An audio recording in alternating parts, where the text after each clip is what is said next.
Hello everyone. आज से हम ट्रांसफर ऑफ प्रॉपर्टी एक्ट 1882 की एक सीरीज शुरू कर रहे हैं। इसके अंदर हम पूरा का पूरा transfer of property act cover कराएंगे इस डिजिटल बोर्ड के ऊपर। यूट्यूब पे हम कुछ वीडियोस अपलोड करेंगे। बाकी का मेरा पूरा कोर्स जो होगा ट्रांसफर ऑफ प्रॉपर्टी एक्ट, जिसके अंदर हम सारे मेजर माइनर सारे टॉपिक्स कवर करेंगे, ये पूरा लेक्चर आपको मेरी ऐप के ऊपर मिलेगा। मेरी ऐप है थ्योरी ऑफ एब्रोगेशन, जो आप प्ले स्टोर से डाउनलोड कर सकते हैं। ठीक है, तो आज की इस वीडियो में हम लोग सिर्फ समझेंगे कि ट्रांसफर ऑफ प्रॉपर्टी एक्ट है क्या, इसका ऑब्जेक्ट क्या है, इसके एप्लीकेशन के बारे में। ठीक है, तो देखिए, ट्रांसफर ऑफ प्रॉपर्टी एक्ट 1882, थोड़ी थोड़ी बेसिक बातें समझते हैं ट्रांसफर ऑफ प्रॉपर्टी एक्ट के बारे में। देखिए, क्या समझ में आ रहा है? ट्रांसफर मतलब एक आदमी द्वारा दूसरे आदमी के पास कोई चीज ट्रांसफर करना। प्रॉपर्टी कुछ भी हो सकती है। अब यहां पे देखिए, प्रॉपर्टी से पहले ना तो मूवेबल लिखा है ना तो इमूवेबल लिखा है। मतलब प्रॉपर्टी, खाली प्रॉपर्टी लिखा हुआ है, ना तो ये कहा गया कि मूवेबल प्रॉपर्टी, ना तो ये कहा गया इमूवेबल प्रॉपर्टी। तो इससे पता चलता है कि इसके अंदर जो एप्लीकेशन है ट्रांसफर ऑफ प्रॉपर्टी एक्ट का, वो कहीं ना कहीं मूवेबल और मूवेबल दोनों पे ही है। इसीलिए इसका नाम सिर्फ नॉर्मल प्रॉपर्टी है। तो ट्रांसफर ऑफ प्रॉपर्टी एक्ट 1882 का ये कानून है। तो ये है ट्रांसफर ऑफ प्रॉपर्टी एक्ट 1882। ठीक है, अब इसके बारे में कुछ और बातें जान लेते हैं। जैसे the act was enacted on 17 फरवरी 1882। ये जो कानून है ट्रांसफर ऑफ प्रॉपर्टी एक्ट का, ये इनैक्ट हुआ था 17 फरवरी 1882 में। इनैक्ट का क्या मतलब एक तरीके से कानून बन गया था, अप्रूव हो गया था, लेकिन ये लागू हुआ है 1 जुलाई 1882 को। याद रखिएगा, यहां से क्वेश्चन पूछे जाते हैं, इन जगह से क्वेश्चन फ्रेम हो जाते हैं। प्रिलिमिनरी एग्जामिनेशन में क्वेश्चन पूछे जाते हैं, और कई बार क्या होता है कि स्टूडेंट इन चीजों पे ध्यान नहीं देते हैं। तो ये इनैक्ट हुआ 17 फरवरी 1882 को, यानी ये कानून तो बन गया था 17 फरवरी 1882 को। 17 फरवरी 1882 को ये कानून बन गया था, and it came into force, लागू हो गया है। इसका इंप्लीमेंटेशन हुआ है 1 जुलाई 1882 से। The act consist 8 chapters, 8 chapter है इसके अंदर, और 137 सेक्शंस है। बहुत ज्यादा सेक्शंस नहीं है, तो टोटल 137 सेक्शंस है। अब इसके बाद आता है मीनिंग। ट्रांसफर ऑफ प्रॉपर्टी का मतलब क्या होता है? देखिए, अब ट्रांसफर ऑफ प्रॉपर्टी जो है, ये जो एक्सप्रेशन है, इसको डिफाइन किया गया है सेक्शन 5 के अंदर टीपीए के। वो अभी हम लोग आगे कवर करेंगे, जहां पे एक लिविंग पर्सन दूसरे लिविंग पर्सन को प्रॉपर्टी को ट्रांसफर करता है। ठीक है, वो सेक्शन 5 में हम लोग जाके डिटेल में समझेंगे। अब यहां पे हम लोग आते हैं, अब बात आती है ट्रांसफर ऑफ प्रॉपर्टी एक्ट के एप्लीकेशन की। देखिए, अब सबसे पहले हम लोग ये समझ लेते हैं कि प्रॉपर्टीज जो है कितने तरीके से ट्रांसफर होती है। प्रॉपर्टीज जो होती है, जो हमारी संपत्तियां होती हैं, वो हमारे पास से दूसरे के पास कितने तरीके से ट्रांसफर हो सकती है, आप गेस करिए। हम लोग एक एक पॉइंट को समझते हैं। अब देखिए, बहुत सारी ऐसे तरीके हैं जिनके जरिए प्रॉपर्टीज जो है एक से दूसरे के पास जाती है। जैसे आप प्रॉपर्टीज को सेल कर सकते हैं, लीज पे दे सकते हैं, मॉर्गेज कर सकते हैं, एक्सचेंज कर सकते हैं, गिफ्ट पे दे सकते हैं। इसके साथ साथ एक्शनेबल क्लेम, अभी हम लोग आगे पढ़ेंगे एक्शनेबल क्लेम के बारे में। एक्शनेबल क्लेम जो है, ये भी ट्रांसफर हो सकता है। उसके साथ साथ प्रॉपर्टीज जो है वो ट्रांसफर होती है बाय ऑपरेशन ऑफ लॉ। हम लोगों ने जाना कि प्रॉपर्टीज जो है 2 तरीके से ट्रांसफर हो रही है। एक तो प्रॉपर्टीज ट्रांसफर हो रही है जिसको हम लोग कह सकते हैं बाय एक्ट ऑफ पार्टीज। देखिए, various modes of transfer of property by act of parties. एक तो प्रॉपर्टी ट्रांसफर हो रही है bye act of parties. Bye act of parties का मतलब कि हम और आप हैं, हमने आपके साथ सौदा किया, हम आपको अपनी कोई प्रॉपर्टी बेच रहे हैं। हमने प्रॉपर्टी का दाम बताया 5 लाख रुपए, आपने पैसा दिया, हमने प्रॉपर्टी ट्रांसफर कर दिया। ये हमारे आपके एक्ट से हो रही है। सेम चीज आप देखेंगे लीज में भी होगी, मॉर्गेज में भी होगी, एक्सचेंज में भी होगी, गिफ्ट में भी होगी। इन सब जगह पे देखिएगा कि ट्रांसफरर ट्रांसफरी 2 पार्टी आपको होगी। एक ट्रांसफर कर रहा होगा और एक ट्रांसफरी होगी, एक से दूसरे के पास प्रॉपर्टी जा रही होगी। तो ये बाय एक्ट ऑफ पार्टीज है। तो देखिए इसमें क्या लिखा हुआ है, TPA applies only on transfer by act of parties. तो टीपीए जो है सिर्फ एक्ट ऑफ पार्टीज के ऊपर लागू होता है। Transferred between two living person, इसके अंदर क्या आता है, सेल हो गया, लीज हो गया, मॉर्गेज, एक्सचेंज, एक्शनेबल क्लेम। अब दूसरा मोड है ट्रांसफर करने का प्रॉपर्टी का, bye operation of law. Bye operation of law का मतलब क्या हुआ, बाय ऑपरेशन ऑफ लॉ का मतलब कि ऑटोमेटिकली, लॉ से ऑटोमेटिकली ट्रांसफर हो जाना। भाई एक्ट ऑफ पार्टीज में कि हम सौदा कर रहे हैं आपके साथ, आपको ट्रांसफर कर रहे हैं, ठीक है, लेकिन ऑटोमेटिक ट्रांसफर हो जाना, बिना कुछ करे ही ट्रांसफर हो रही है। ये कैसे हो सकती है, देखिए अब ऑटोमेटिक कैसे ट्रांसफर होती है। Bye operation of law property here transferred automatically by the process of law. Law का एक प्रोसेस होगा, मतलब लॉ ने बता दिया कि प्रॉपर्टी अपने आप से ट्रांसफर हो जाएगी। वो ऑटोमेटिकली होती कैसे, ये समझिएगा। TPA does not apply in this kind of transfer. तो टीपीए जो है इस तरह के ट्रांसफर पर लागू नहीं होती है। किस तरह के ट्रांसफर पे, बाय ऑपरेशन ऑफ लॉ, ठीक है। इसका कुछ अपवाद है, जैसे एक्सेप्शन दिए गए हैं सेक्शन 57 में, चैप्टर 4 में। अब हम लोग देखते हैं कि इस तरह के ट्रांसफर में किस तरह की चीजें आती हैं। देखिए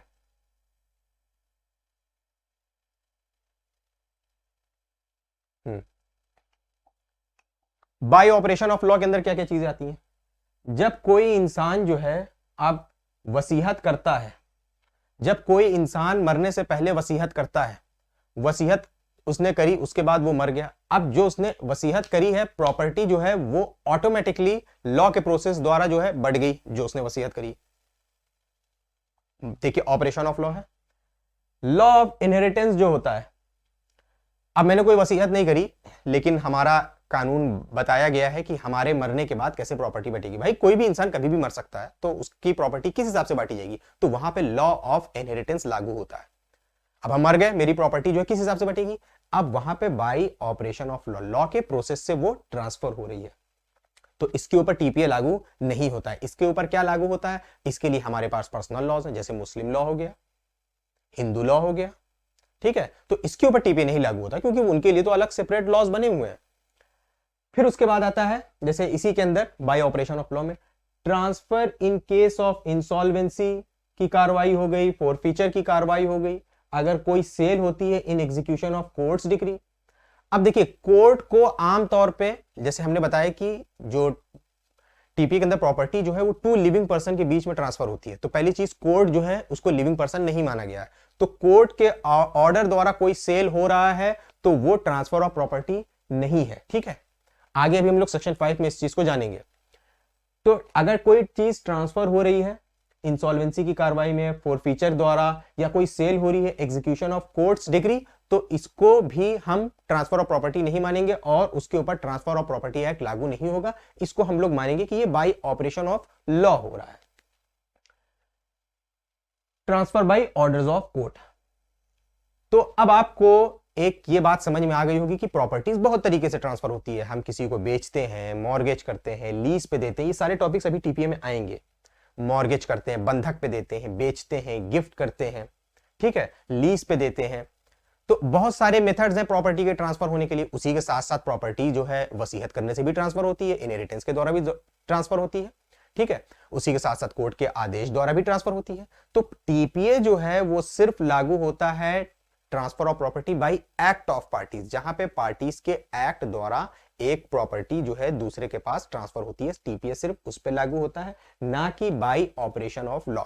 तो एग्जाम में क्वेश्चन पूछा जाता है इस तरीके से, जैसे क्वेश्चन एक तो हमने आपको बताया कि पूछा जाता है कि टीपीए कब लागू हुआ, एक यहां से क्वेश्चन पूछ लिया जाता है। इससे क्वेश्चन पूछा जाता है कि जैसे टीपीए जो है किसके ऊपर लागू होता है, जैसे पूछ लेगा आपसे टीपीए किस तरह के ट्रांसफर पर लागू होता है। बाय एक्ट ऑफ पार्टीज का एक ऑप्शन दे दिया उसने आपको, बाय ऑपरेशन ऑफ लॉ पे दे दिया, बाय बोथ दे दिया, या नन ऑफ द अबव दे दिया। तो आप क्या चुनेंगे, बाय एक्ट ऑफ पार्टीज। कुछ अगर उसके एक्सेप्शन है उसको काउंट नहीं किया जाएगा, मेनली जो है ये बाय एक्ट ऑफ पार्टीज के ऊपर ही लागू होता है। ट्रांसफर ऑफ प्रॉपर्टी के अभी हम लोग प्रीएम्बल में चल के पढ़ेंगे। अब देखिए आया इसका प्रीएम्बल।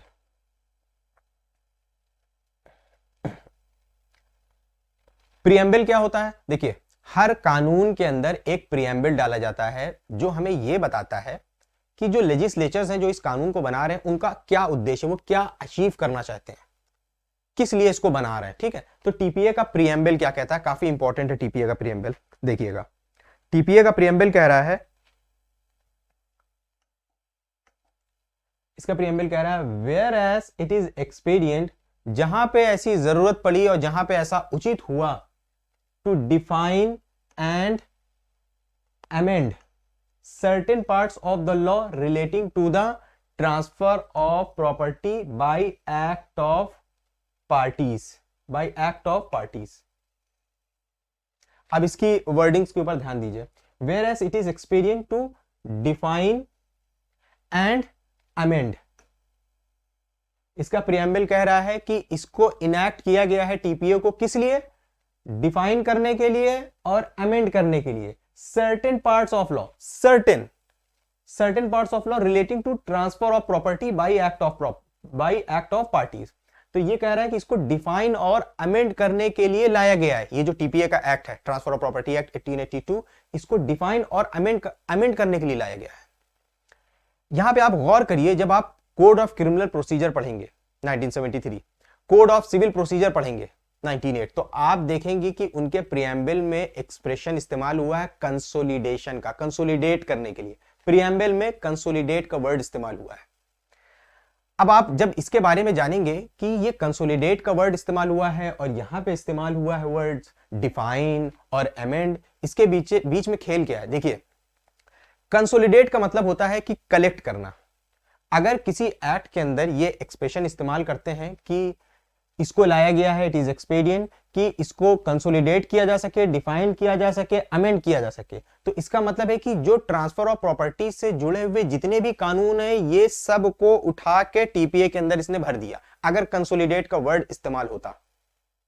लेकिन यहां पे कंसोलिडेट का वर्ड इस्तेमाल नहीं हुआ है, तो इससे हमें पता चलता है कि ये ट्रांसफर ऑफ प्रॉपर्टी एक्ट जो है कंसोलिडेट नहीं कर रहा है सारे ट्रांसफर ऑफ प्रॉपर्टीज को। इसका मतलब है कि इसके अंदर कमियां हैं, ये सारे ट्रांसफर ऑफ प्रॉपर्टीज पे लागू नहीं हो रहा है। इसके प्रियम्बल से ही समझ में आ रहा है। प्रियम्बल तो खाली हमें इतना कह रहा है कि ये डिफाइन कर रहा है और अमेंड कर रहा है सर्टेन पार्ट्स, मतलब कि कुछ कानून पहले से रहे होंगे जिनको ये डिफाइन कर रहा है, उनको एक एग्जैक्ट मीनिंग दे रहा है और उसके साथ साथ उसके अंदर कुछ संशोधन कर रहा है, कुछ अमेंडमेंट कर रहा है।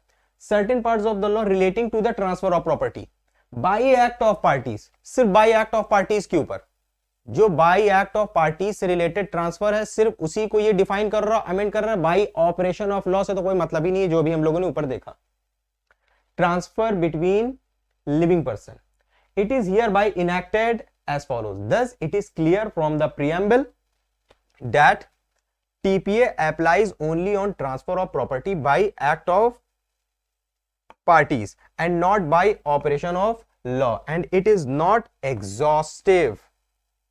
मतलब कि ट्रांसफर ऑफ प्रॉपर्टी एक्ट एक कंप्लीट एक्ट या कोड नहीं है जिसके अंदर प्रॉपर्टीज के ट्रांसफर से रिलेटेड सारे कानून हो। भाई बहुत सारे ऐसे ट्रांसफर हैं जिनके ऊपर ये लागू नहीं होता है। जैसे फॉर एग्जांपल अभी हम लोग आगे पढ़ेंगे, जैसे सेल ऑफ गुड्स एक्ट है। अब मूवेबल प्रॉपर्टी से related sale of goods act 1930 उसके ऊपर लागू होता है, वो इससे गवर्न नहीं होता। आगे अभी हम लोग और भी चीजें देखेंगे। तो इससे हमें यह पता चल गया कि TPA applies only transfer of property by act of parties and not bye operation of law, and it is not exhaustive. तो हमें पता चल गया कि ये एग्जॉस्टिव नहीं है। उसी के साथ साथ अब आप देखेंगे कि हमने ये जो पीडीएफ तैयार किया है, इसके अंदर इस चीज को मेंशन भी किया है कि note in preamble expression used define and amend. Preamble के अंदर जो एक्सप्रेशन इस्तेमाल किया गया है define and amend and not to consolidate, it means it does not contain complete law for all kinds of transfers in India. इसका मतलब कि हर तरह के जो ट्रांसफर्स होते हैं, प्रॉपर्टी का जो ट्रांसफर होना होता है, उन सारों को ये नहीं गवर्न करता है। ठीक है, अब आगे हम लोग बढ़ते हैं।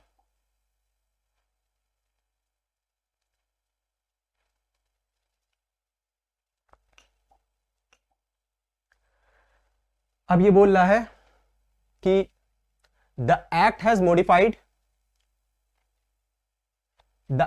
मॉडिफाइड, एक minute.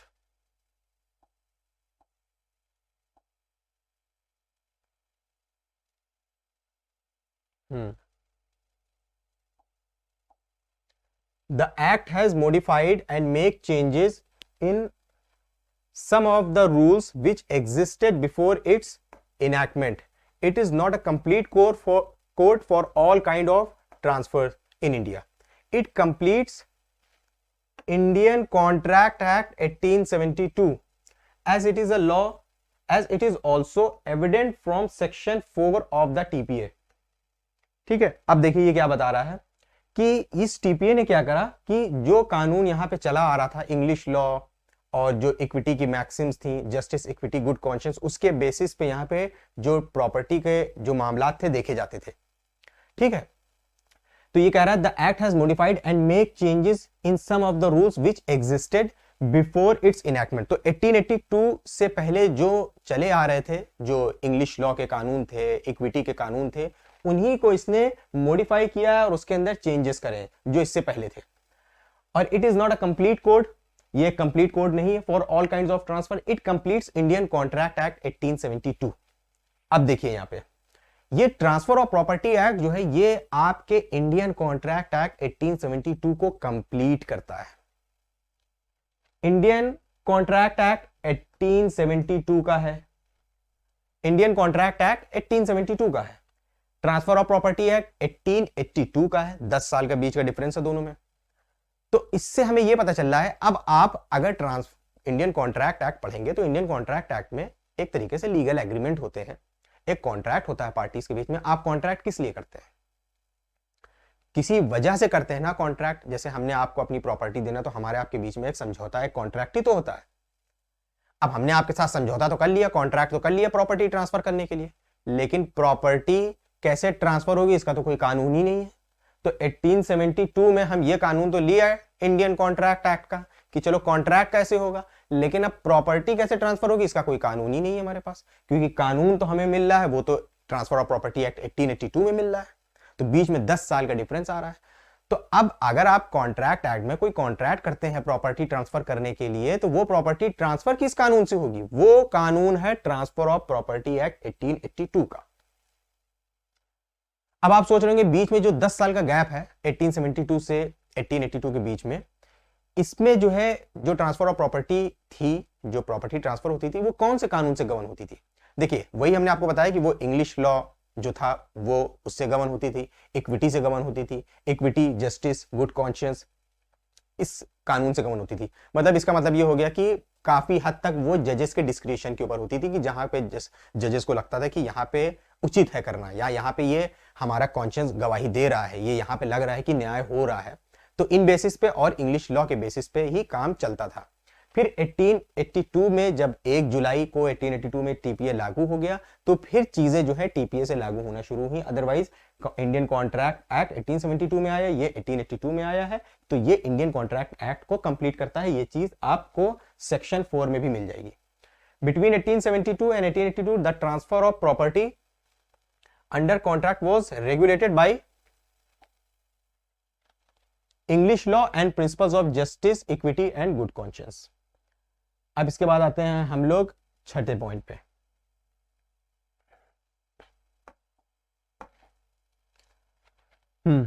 It mainly deals in transfers of immovable properties. देखिए अब क्वेश्चन ये भी पूछ लिया जाता है कि क्या टीपीए मूवेबल प्रॉपर्टी के ऊपर लागू होता है या ये इमूवेबल प्रॉपर्टी पे लागू होता है या ये दोनों पे लागू होता है। तो इसका देखिए अगर आपको इंटरप्रेट करने के लिए, एक्सप्लेन करने के लिए बोला जाए तो आपको क्या जवाब देना है? It mainly deals in transfers of immovable properties. Mainly जो है ट्रांसफर ऑफ प्रॉपर्टी एक्ट जो है ये इमूवेबल प्रॉपर्टी के ऊपर डील करता है, इमूवेबल प्रॉपर्टी के रूल्स बताता है, उनको गवर्न करता है। कुछ सेक्शंस, कुछ प्रोविजंस हैं जो मूवेबल प्रॉपर्टीज के ऊपर भी लागू होते हैं। इसके transfer of movable properties are regulated by sale of goods act 1930। जो मूवेबल प्रॉपर्टी से रिलेटेड कानून है वो मेनली गवर्न होते हैं सेल्स ऑफ गुड्स एक्ट 1930 से। हाउएवर सेक्शन 5 से 37, जो सेक्शन 5 से 37 है टीपीए के, ये मूवेबल और इमूवेबल दोनों के ऊपर ही लागू होते हैं। इनके अंदर कुछ बेसिक रूल्स और फंडामेंटल्स बताए गए हैं ट्रांसफर से रिलेटेड, तो ये मूवेबल्स और इमूवेबल्स के लिए सेम है। उसके बाद 38 से लेके 53A तक जो है applies only on immovable properties. Further, in some specific transfers are concerned the definitions of gifts and exchange. इनके केसेस में भी ये लिमिटेड नहीं है सिर्फ इमूवेबल प्रॉपर्टीज तक, ठीक है। In the act are not limited to immovable properties. जब आप गिफ्ट पढ़ेंगे, गिफ्ट की डिफिनेशन जो है, अगर आप इसकी पढ़ेंगे तो गिफ्ट की डिफिनेशन के अंदर साफ तौर पे बताया गया है कि वो मूवेबल प्रॉपर्टी की भी हो सकती है और इमूवेबल प्रॉपर्टी की भी हो सकती है।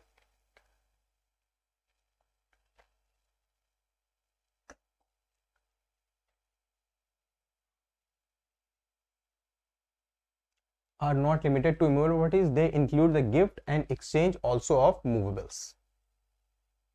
अब ये एक इंपॉर्टेंट पार्ट है इसका कि मुस्लिम लॉ के ऊपर इसका क्या एप्लीकेशन है। अब आपसे अगर ये क्वेश्चन पूछा जाए कि क्या टीपीए जो है, अगर दो मुस्लिम्स जो है प्रॉपर्टी को ट्रांसफर करते हैं एक से दूसरे को, तो क्या उनके ऊपर टीपीए लागू होगा? देखिए ध्यान रखिएगा, कुछ बेसिक टर्म्स को आप समझ लीजिएगा जब टीपीए आप पढ़िएगा। उस बेसिक टर्म्स को आपको हम समझाते हैं। जैसे जब आप टीपीए पढ़ेंगे तो कई बार आप टीपीए के अंदर पढ़ेंगे प्रॉपर्टी के लिए खाली वर्ड इस्तेमाल हुआ ट्रांसफर। अब ट्रांसफर का मतलब क्या हुआ? ट्रांसफर के अंदर बहुत सारी चीजें आती हैं।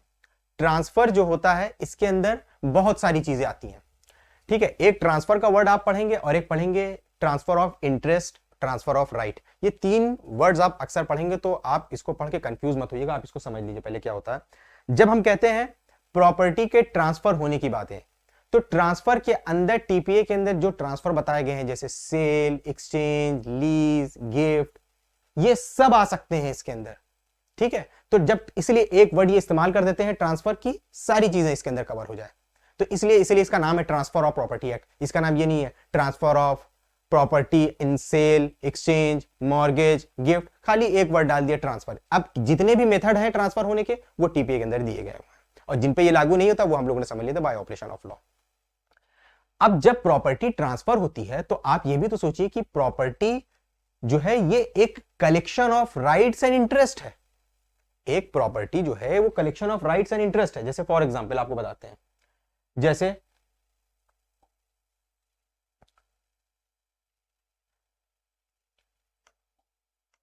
अब जैसे सपोज दैट कि अब आपका कोई मकान है, ठीक है, यह आपका एक घर है, आप इसके ओनर हैं, आप इसके मालिक हैं, ठीक है। तो अब आपके पास इसकी एक एब्सोल्यूट ओनरशिप है, आप इसके एक एब्सोल्यूट मालिक हैं, इसकी एब्सोल्यूट इंटरेस्ट एंड राइट्स आपके पास है, ठीक है। सपोज दैट कि आप हैं, इसका complete control, complete ownership, complete rights and interest आपके पास है क्योंकि आप इसके ओनर हैं, यह आपका घर है। आपने इस व्यक्ति को ये प्रॉपर्टी जो है रहने के लिए दे दिया लीज के, इस इंसान को आपने लीज पे दे दिया ये प्रॉपर्टी। अब जब आपने इसको लीज पे दिया तो आपके पास तो ये प्रॉपर्टी है, आप तो इसके मालिक हैं, कंप्लीट राइट्स हैं। अब आप क्या कर रहे हैं, तो प्रॉपर्टी तो अपनी ही जगह पे रहेगी ना, प्रॉपर्टी तो एक जगह से दूसरी जगह जा ही नहीं रही, वो तो एक ही जगह पे है। आप अपना कुछ राइट्स और इंटरेस्ट, यहां पे जो रहने का आपका राइट था और जो इंटरेस्ट था वो आप ट्रांसफर कर रहे हैं इस इंसान को। तो इसलिए आप टीपीए जब पढ़ेंगे तो उसके अंदर बार बार कई जगह पे वर्ड्स आएंगे, transfer of interest, transfer of rights. अगर आप इसको एज अ होल ट्रांसफर कर देते हैं, जैसे सेल के केस में होता है, गिफ्ट के केस में होता है, तो ये पूरी चली जाएगी इसके पास, तो कहा जाएगा कि पूरे राइट्स एंड इंटरेस्ट इसके पास चले गए। लेकिन आपने तो कुछ राइट्स ट्रांसफर करे, जैसे वहां पे रहने के राइट्स, तो यहां पास आप जो भेज रहे हैं इसके पास ये कुछ राइट्स जा रहे हैं, तो इसलिए इसको हम लोग कह सकते हैं ट्रांसफर ऑफ इंटरेस्ट। आपका कुछ इंटरेस्ट जो है इसके पास ट्रांसफर हो रहा है, ठीक है।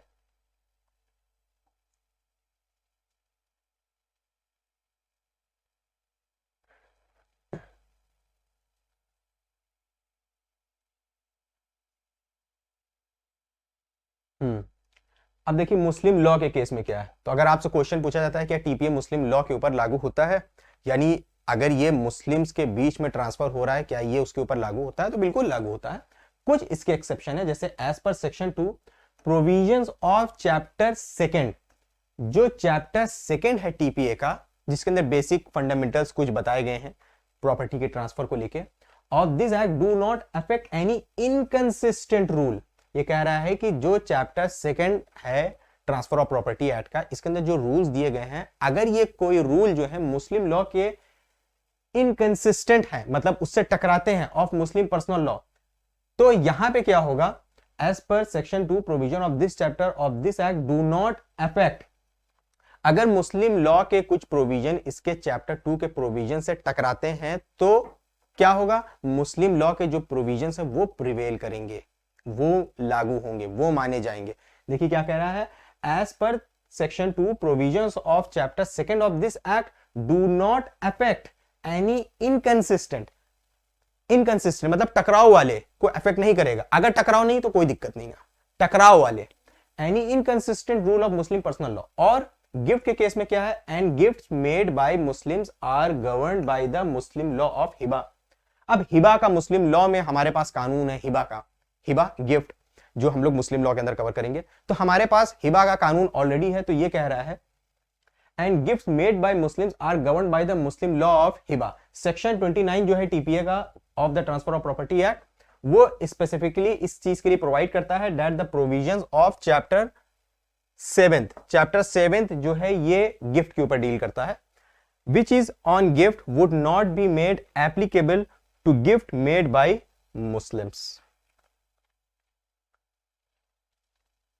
अब आगे हम लोग देखते हैं इसके अंदर कुछ बचा।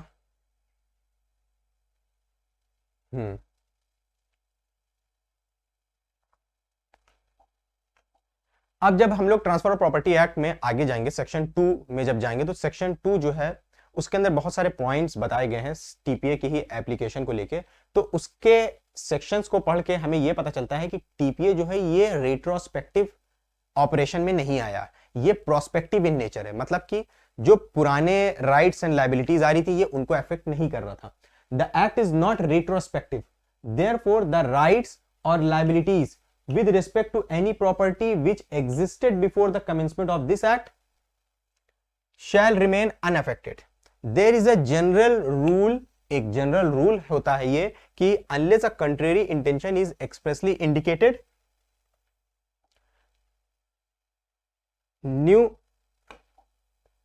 new enactment is not retrospectively applicable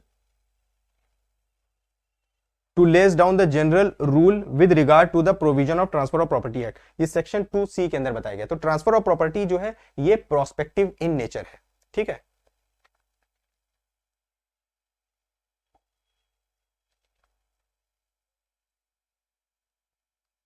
ये पीडीएफ जो है इसको हम अपने ऐप के ऊपर जो है अपलोड कर देंगे, तो आपको ये पीडीएफ भी मिल जाएगी मेरी ऐप के ऊपर।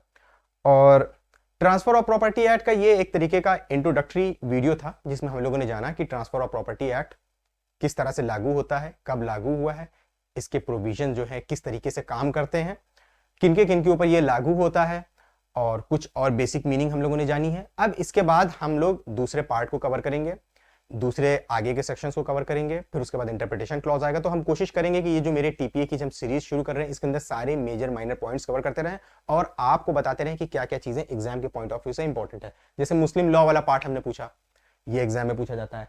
ये पूछा जा सकता है एग्जाम में कि क्या ये रिट्रोस्पेक्टिव इन नेचर है या ये प्रोस्पेक्टिव इन नेचर है, ये क्वेश्चन में पूछा जाता है, ठीक है। उसके साथ साथ मुस्लिम लॉ से रिलेटेड जो है ये बहुत क्वेश्चन में पूछा जाता है, बहुत ज्यादा समझ लीजिए। ये इंपॉर्टेंट है कॉन्सेप्ट के लिहाज से कि आपको पता होना चाहिए कि टीपीए का क्या एप्लीकेशन है। ये पूछा जाता है कि क्या ये मूवेबल पे लागू होता है टीपीए या इमूवेबल पे, तो आपको बताना है कि कौन कौन से सेक्शंस हमने आपको बताए हैं कि इसके अंदर एक्सेप्शन है। और उसके साथ साथ टीपीए से पहले कौन से लॉज जो थे वो गवर्न कर रहे थे भारत के अंदर, और जैसे ये इंडियन कॉन्ट्रैक्ट एक्ट को कंप्लीट करता है, इसका प्रोविजन सेक्शन 4 के अंदर दिया गया है। ये सब प्रिलिमिनरी एग्जामिनेशन में पूछ लिया जाता है, तो अगर आप इसको वीडियो में एक देख रहे हैं तो आपके दिमाग में बैठ जाएगा। उसके बाद प्रीएम्बल बड़ा इंपॉर्टेंट है टीपीए का। प्रीएम्बल के अंदर क्योंकि बहुत सारी चीजें ऐसी हैं जो इंपॉर्टेंट है, जैसे हमने आपको बताया बाय एक्ट ऑफ पार्टीज का एक्सप्रेशन इस्तेमाल हुआ है, इसके अंदर बोला गया define and amend certain parts, ना कि कंसोलिडेशन का वर्ड इस्तेमाल हुआ, कंसोलिडेट करने का वर्ड इस्तेमाल हुआ जैसे सीआरपीसी और सीपीसी के अंदर इस्तेमाल हुआ है।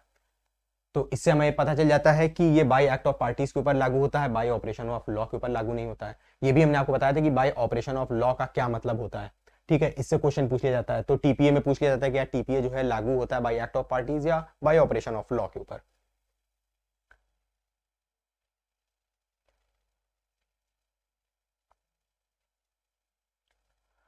तो आई होप कि ये वीडियो आपको समझ में आई होगी अच्छे से, और अगर आपको वीडियो पसंद आई है तो ज़रूर लाइक करिएगा, और मुझे इंस्टाग्राम, फेसबुक और ट्विटर के ऊपर फॉलो करना मत भूलिएगा। इंस्टाग्राम पे मेरी आईडी है नजीब खान 11, जो आपको इस वीडियो के डिस्क्रिप्शन के अंदर मिल जाएगी।